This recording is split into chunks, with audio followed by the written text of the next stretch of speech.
ଭିଡ଼ ନିୟନ୍ତ୍ରଣ ପାଇଁ ପୁରୀ ଜିଲ୍ଲା ପ୍ରଶାସନର ମାଷ୍ଟର ପ୍ଲାନ୍। ଭିଆଇପି ରୋଡର ଡାକ୍ତରଖାନା ଛକଠାରୁ ଝାଡେଶ୍ୱରୀ ଛକ ପର୍ଯ୍ୟନ୍ତ ରାସ୍ତାର ହେବ ସମ୍ପ୍ରସାରଣ। 783 ମିଟର ରାସ୍ତାକୁ 4 ଲେନ୍ କରାଯିବାକୁ ନିଷ୍ପତ୍ତି ହୋଇଥିବା ବେଳେ ପ୍ରାଥମିକ ପର୍ଯ୍ୟାୟରେ ଡାକ୍ତରଖାନା ଛକଠାରୁ ଝାଡେଶ୍ୱରୀ ଛକ ପର୍ଯ୍ୟନ୍ତ ରାସ୍ତାର ମାପଚୁପା ଆରମ୍ଭ ହୋଇଥିବା କହିଛନ୍ତି ପୂର୍ତ୍ତ ବିଭାଗ ଅଧୀକ୍ଷଣ ଯନ୍ତ୍ରୀ। ସେପଟେ ଏହି ନିଷ୍ପତ୍ତିକୁ ସାଧାରଣରେ ସ୍ୱାଗତ କରାଯାଇଥିବା ବେଳେ ରାସ୍ତା ସମ୍ପ୍ରସାରଣ ହେଲେ ଅନେକ ଜାଗା ଜବରଦଖଲ ମୁକ୍ତ ହୋଇ ଯାତାୟାତ ବ୍ୟବସ୍ଥା ସୁଗମ ହେବ ବୋଲି ମତ ପ୍ରକାଶ ପାଇଛି। ଅନ୍ୟପଟେ କେବଳ ଡାକ୍ତରଖାନା ଛକଠାରୁ ଝାଡେଶ୍ୱରୀ ରାସ୍ତା ସମ୍ପ୍ରସାରଣ ନୁହେଁ ବରଂ ତତ୍କାଳୀନ ସରକାରଙ୍କ ସମୟରେ ବଡ଼ଦାଣ୍ଡକୁ ସଂଯୋଗ ହୋଇଥିବା ଅନେକ ରାସ୍ତାକୁ ସମ୍ପ୍ରସାରଣ କରିବା ନିଷ୍ପତ୍ତିକୁ କାର୍ଯ୍ୟକାରୀ କରିବାକୁ ଦାବି କରିଛନ୍ତି ଆଇନଜୀବୀ। ପୁରୀ ସହରବାସୀ ଓ ପର୍ଯ୍ୟଟକଙ୍କ ସୁଗମ ଯାତାୟାତ ପାଇଁ ପ୍ରଶାସନର ମାଷ୍ଟର ପ୍ଲାନ୍। ଭିଆଇପି ରୋଡର ଡାକ୍ତରଖାନା ଛକଠାରୁ ଝାଡେଶ୍ୱରୀ ଛକ ପର୍ଯ୍ୟନ୍ତ ରାସ୍ତା ହେବ ସମ୍ପ୍ରସାରଣ। 783 ମିଟର ରାସ୍ତାକୁ 4 ଲେନ୍ କରାଯିବାକୁ ନିଷ୍ପତ୍ତି ହୋଇଥିବା ବେଳେ ଏହାର ଓସାର 20 ମିଟର ରହିବ। ଏଥିପାଇଁ ଜିଲ୍ଲା ପ୍ରଶାସନ ତରଫରୁ ମାପଚୁପା ଆରମ୍ଭ ହୋଇଥିବା ବେଳେ ଭିଆଇପି ରୋଡକୁ ଭିଡ଼ରୁ ମୁକ୍ତ କରିବାକୁ ଡାକ୍ତରଖାନା ଛକଠାରୁ ଝାଡେଶ୍ୱରୀ ଛକ ପର୍ଯ୍ୟନ୍ତ ରାସ୍ତାକୁ ସମ୍ପ୍ରସାରଣ କରାଯିବ ବୋଲି କହିଛନ୍ତି ପୂର୍ତ୍ତ ବିଭାଗ ଅଧୀକ୍ଷଣ ଯନ୍ତ୍ରୀ। ତେବେ ପ୍ରଶାସନର ଏଭଳି ନିଷ୍ପତ୍ତିକୁ ସ୍ଥାନୀୟ ବାସିନ୍ଦା ସ୍ୱାଗତ କରିଛନ୍ତି। ପର୍ଯ୍ୟଟନ ସହର ପୁରୀର ମୁଖ୍ୟ ରାସ୍ତା ହେଉଛି ଭିଆଇପି ରୋଡ୍। ଏହି ରୋଡ୍ ଦେଇ ସମୁଦ୍ରକୂଳ ସିଟି ରୋଡ୍କୁ ମୁଖ୍ୟ ସଂଯୋଗ ରାସ୍ତା ହୋଇଥିବା ବେଳେ ସର୍କିଟ୍ ହାଉସ୍, ଲୋକଭବନ, ଜିଲ୍ଲାପାଳ ଓ ଏସ୍ପିଙ୍କ କାର୍ଯ୍ୟାଳୟ ଯିବା ଲାଗି ଭିଆଇପି ରୋଡ୍ ମଧ୍ୟ ମୁଖ୍ୟ ରାସ୍ତା ଅଟେ। ଏହି ରାସ୍ତାରେ ପ୍ରତ୍ୟେକ ସମୟରେ ଟ୍ରାଫିକ୍ ଭିଡ଼ ପରିଲକ୍ଷିତ ହୋଇଥିବା ବେଳେ ଭିଆଇପି ରୋଡ୍କୁ ଟ୍ରାଫିକ୍ ଭିଡ଼ରୁ ମୁକ୍ତ କରିବା ଲାଗି ଡାକ୍ତରଖାନା ଛକଠାରୁ ଝାଡେଶ୍ୱରୀ ଛକ ପର୍ଯ୍ୟନ୍ତ ରାସ୍ତାକୁ ସମ୍ପ୍ରସାରଣ କରାଯାଇ 4 ଲେନ୍ କରିବାକୁ ନିଷ୍ପତ୍ତି ହୋଇଛି। ସେପଟେ ଏହି ରାସ୍ତା ସମ୍ପ୍ରସାରଣ କରାଗଲେ ଜବରଦଖଲ ହଟିବା ସହ ଯାତାୟାତ ସୁଗମ ହେବ ବୋଲି ମତ ପ୍ରକାଶ ପାଇଛି। ଅନ୍ୟପଟେ ତତ୍କାଳୀନ ବିଜେଡି ସରକାର ବଡ଼ଦାଣ୍ଡକୁ ସଂଯୋଗ କରୁଥିବା ଅନେକ ରାସ୍ତାକୁ ସମ୍ପ୍ରସାରଣ କରିବା ନିଷ୍ପତ୍ତିରୁ ନିବୃତ୍ତ ଥିବା ବେଳେ ବାଲିସାହି ସ୍ୱର୍ଗଦ୍ୱାର, ଲୋକନାଥ ରୋଡ୍, ଦୋଳମଣ୍ଡପ ସାହି ରାସ୍ତାକୁ ସମ୍ପ୍ରସାରଣ କରାଗଲେ ଅନେକ ଭିଡ଼ରୁ ଭକ୍ତମାନେ ମୁକ୍ତ ହୋଇପାରିବେ ବୋଲି ବାର୍ ଆସୋସିଏସନ ସମ୍ପାଦକ ପ୍ରତିକ୍ରିୟା ରଖିଛନ୍ତି। ତେବେ ପ୍ରଶାସନର ଏହି ନିଷ୍ପତ୍ତିକୁ ଆଇନଜୀବୀ ମହଲରେ ସ୍ୱାଗତ କରାଯାଇଛି। ରଥଯାତ୍ରା ସମୟରେ ପ୍ରତ୍ୟେକ ବର୍ଷ ଅଧିକରୁ ଅଧିକ ଭକ୍ତଙ୍କର ସମାଗମ ହେଉଥିବା ବେଳେ ଭକ୍ତଙ୍କ ସୁରକ୍ଷା ପାଇଁ ସହରର ଅନେକ ରାସ୍ତାକୁ ସମ୍ପ୍ରସାରଣ କରିବାର ଆବଶ୍ୟକତା ରହିଛି। ବ୍ୟୁରୋ ରିପୋର୍ଟ, ଦି ରୁରାଲ୍ ଇଣ୍ଡିଆ।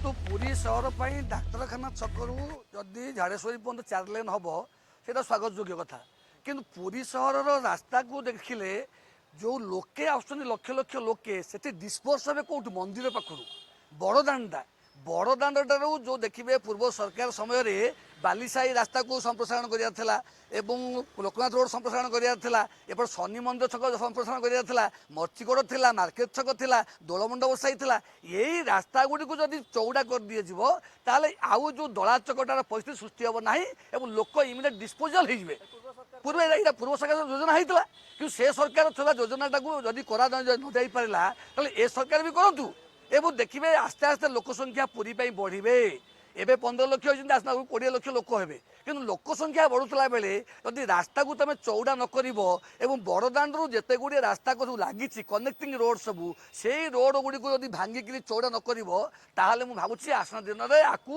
आउ संभाली पारे ना कंट्रोल करें ना आ क्राउड मैनेजमेंट करने को केवल गोटे लिखित भाव रहा एक अलिखित भाव चुक्ति हम बोली भावुँ।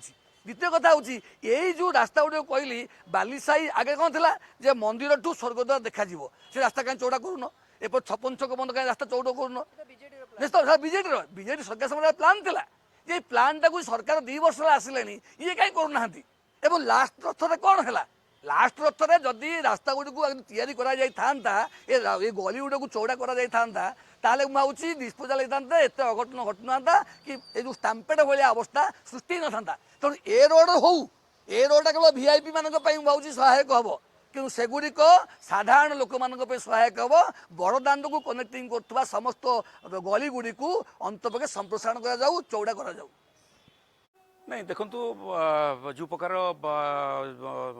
आम डाक्तखाना छक ठारू झाड़ेश्वरी छक पर्यंत जो सबुदिन जो प्रकार गहली चली विशेष भाव में शनिवार और रविवार जो प्रकार गहली हो निश्चित भाव में 79 रास्ता को आहरी ओसार कर आवश्यकता है 4 लेन कर आवश्यकता रही ସେଥିପାଇଁ ସରକାରଙ୍କ ତରଫରୁ ବ୍ୟଗ୍ରତା ପ୍ରକାଶ ପାଇଛି ଏବଂ ଦୁଇପଟ ମାପଚୁପ ମଧ୍ୟ ଚାଲିଛି।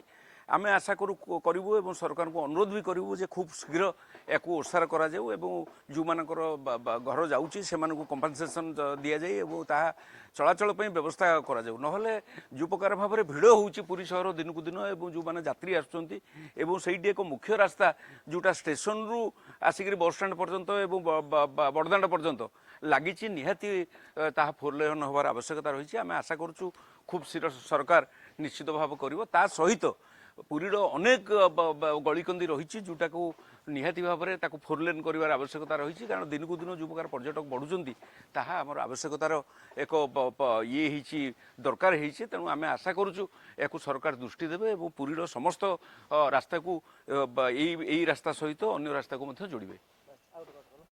ଦେଖନ୍ତୁ, ଗତ ଜାନୁଆରୀ ମାସରେ ପୁରୀ ମ୍ୟୁନିସିପାଲିଟି ମହାନଗର ନିଗମ କୁ ପରିଣତ ହୋଇଛି ଏବଂ ଏହା ପରେ ପରେ ରାଜ୍ୟ ସରକାରଙ୍କ ବିଭିନ୍ନ ଉନ୍ନତିମୂଳକ କାର୍ଯ୍ୟାନ୍ୱୟନ ସବୁ ହେଉଛି, ତାହା ପରିଲକ୍ଷିତ ମଧ୍ୟ ଆପଣ ଦେଖିପାରୁଥିବେ।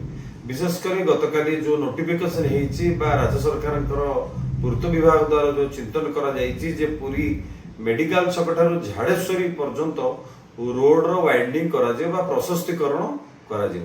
ନିଶ୍ଚିତ ପକ୍ଷେ ଏହା ଏକ ସ୍ୱାଗତଯୋଗ୍ୟ ବିଷୟ ଏବଂ ଏହାର ସବୁଠାରୁ ବଡ଼ ଅସୁବିଧା ହେଉଥିଲା, ଆମେ ଗତ ରଥଯାତ୍ରାଠୁ ଆରମ୍ଭ କରି ସାଧାରଣ ଦିନମାନଙ୍କରେ ସପ୍ତାହ ଶେଷରେ ବିଶେଷ କରି ଏଠାରେ ଏତେ ପରିମାଣରେ ଭିଡ଼ ହେଉଛି ଯାହାଫଳରେ ଲମ୍ବା କିଲୋମିଟର ଲାଇନ୍ ଲାଗୁଛି ଏବଂ ଆ ପରେ ପରେ ଆମେ ମଧ୍ୟ କହିବୁ ଝାଡେଶ୍ୱରୀ ଛକଠାରୁ ସୁଭାଷ ବୋଷ ଛକ ଏବଂ ସୁଭାଷ ବୋଷ ଛକଠାରୁ ପେଣ୍ଠଗଡ଼ା ପର୍ଯ୍ୟନ୍ତ ରୋଡର ଦୋହରୀକରଣ ହେବା ନିହାତି ଦରକାର ରହିଛି।